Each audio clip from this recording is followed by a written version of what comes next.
बुलेटिनमध्ये स्वागत। वेगवान स्वरूपातल्या बातम्यांकडे वळण्याआधी एक मोठी आणि स्पेशल बातमी बघूया। गणेशोत्सवाच्या तोंडावर पीओपी अर्थात प्लास्टर ऑफ पॅरिसच्या मूर्तीचा मुद्दा चर्चेत आलाय। पीओपी पासून मूर्ती बनवण्यावर कोर्टाने बंदी घातल्यामुळे मूर्तिकारांची कोंडी झालेली आहे। सरकारने यावर तोडगा काढावा अशी मागणी मूर्तिकार करतात।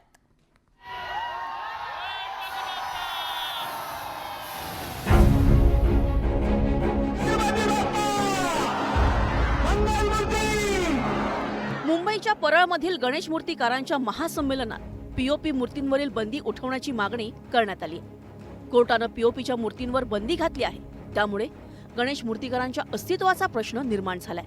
अशातच गणेशोत्सव तोंडावर आल्यामुळे मूर्तिकारांची चिंता वाढली आहे। मला असं वाटतं की काहीतरी म्हणजे अर्ध्याधिक घरांमध्ये आणि सार्वजनिक गणेशोत्सव मंडळांमध्ये गणपतीच बसणार नाही, कारण की शाडूच्या मातीने ज्या प्रमाणात महाराष्ट्रामध्ये गणपतींची मागणी आहे ती मागणी पूर्ण होऊच शकत नाही शाडू मातीमुळे। कोर्टाने पीओपीवर बंदी घातल्यामुळे पर्यावरणपूरक शाडू मातीच्या गणेश मूर्तीचा पर्याय समोर आलाय, पण शाडूपासून मोठ्या गणेश मूर्ती शक्य नसल्याचं मूर्तिकारांचं म्हणणं आहे। आता पीओपीच्या मुद्द्यावरून राजकारण रंगल्याचं पाहायला मिळतंय। विरोधकांनी हा मुद्दा लावून धरलाय।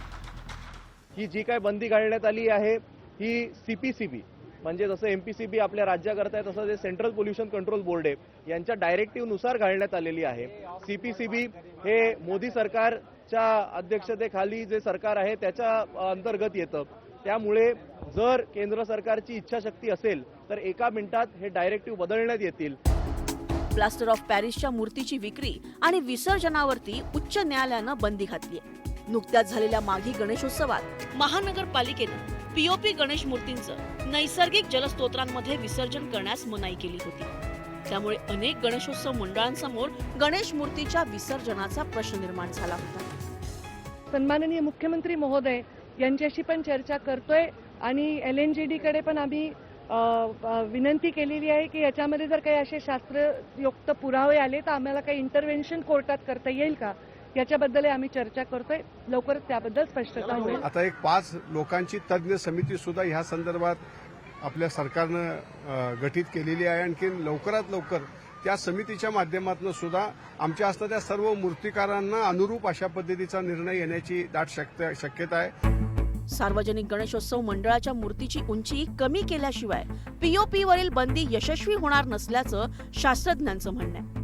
तसं बघायला गेलं तर पीओपी आम्ही ज्या पद्धतीचं काम केलंय ते लक्षात घेता पुन्हा पुन्हा वापरता येतं। आपण विसर्जन करून ते टाकून देतो। दरवर्षी पीओपी नव्याने घेण्यापेक्षा आहे तोच पीओपी 2दा 4दा 5दा वापरणं हे जास्त पर्यावरणपूरक। एका अंदाजानुसार राज्यात गणेशोत्सवादरम्यान जवळपास 125 कोटी गणेश मूर्तींचं विसर्जन केलं जातं।